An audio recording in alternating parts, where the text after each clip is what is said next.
Joke-joke muna tayo mga ka-volunteer. Merong isang batang tuwan-tuwa. Lumapit siya sa tatay niya. Tay, sabi niya, meron akong nililigawan. Ang ganda. Oh, anong pangalan? Nagkarihan lang po sa likod ng bahay natin. Si Cecilia. Sabi ng tatay, anak, halika. Bakit tay? Hindi mo pwedeng ligawan yan. At hindi mo pwedeng pakasalan yan. Bakit po tay?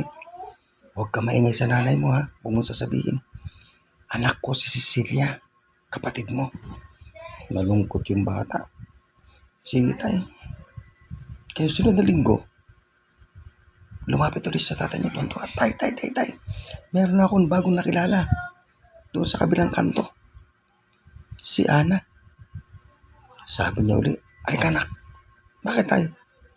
Hindi mo rin siya pwedeng pakasalan. Hindi mo rin siya pwedeng ligawan. Anak ko rin si Ana. Ako talagang nalungkot na naman yung bata.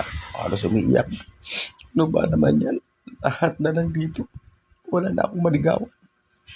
Lumating yung nanay. Oh, bakit ulit iniyak mo?